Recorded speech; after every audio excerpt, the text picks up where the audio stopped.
Carolyn Dube here. What's the play for today? Today, it's all about how to store a gel plate. And if you've ever looked online, you might have found answers that seem to be, well, in conflict with each other. One person says, you have to do it this way. And another one says, this is the way to do it. And guess what? There is more than one great way to store a gel plate. The tricky part is figuring out which one is best for you in your situation. To figure out which way is right for you, you're going to need two types of information. The first one is about you, and that's probably pretty easy for you since you probably know you. And the other thing is about the gel plate. So let's start with you. Do you like your gel plates to look factory new even after you've used them for years?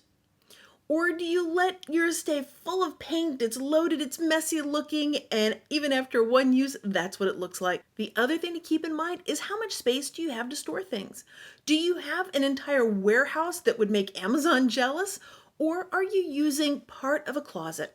Because how much space you have to store things will definitely impact the right way for you to store your gel plate. Well, let's talk about the gel plate now. All of the gel plates that you see in this video are gel press plates. And the reason why I love using those so much is they've got all that wonderful squish. When I'm storing my gel plates, there are two big things I watch out for. And one is that any of the oil is going to leach out of it.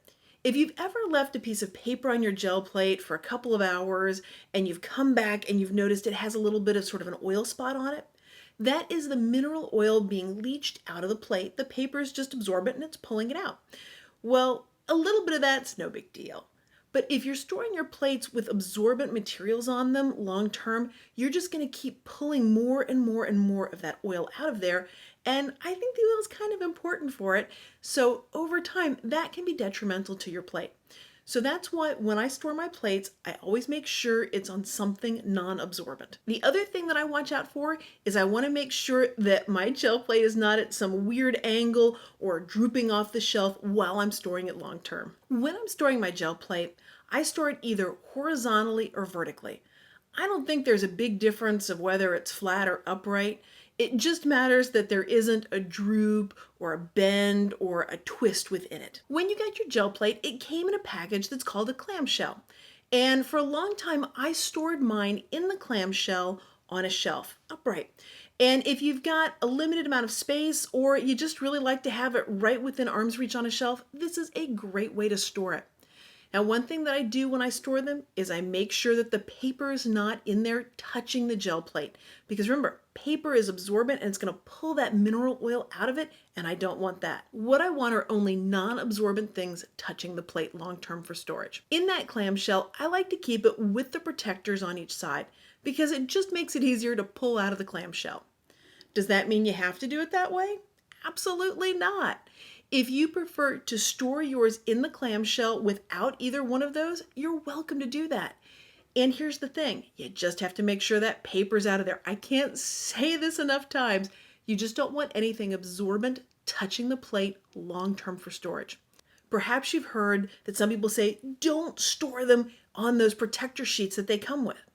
Well, I've stored mine for years and years and years on those, and it hasn't damaged the plate. But that's because of the kind of creative person that I am. I'm okay with everything not being brand factory new all the time.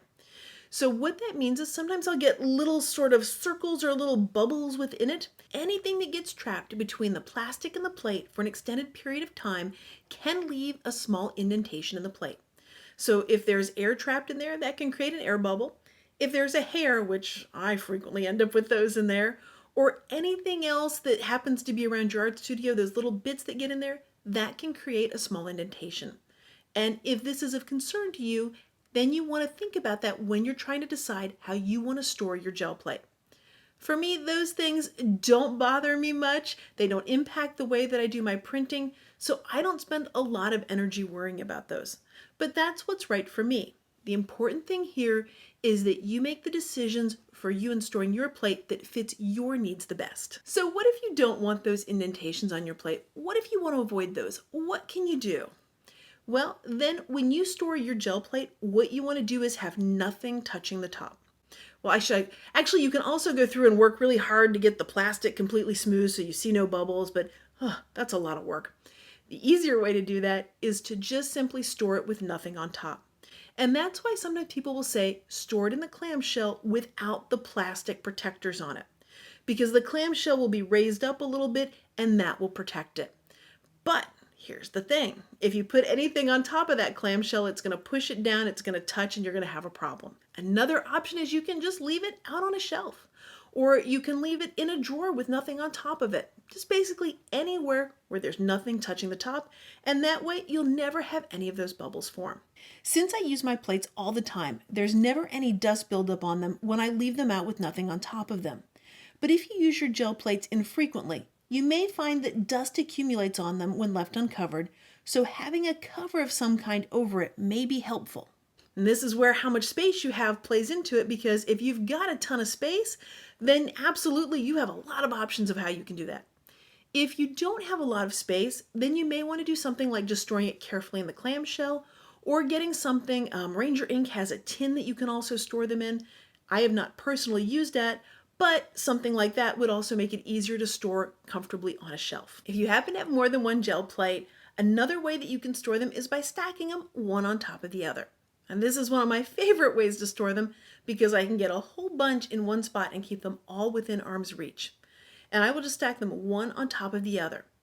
And if I've got plates of different sizes, I'll just simply put the largest one on the bottom and then go with smaller and smaller and smaller on the way up.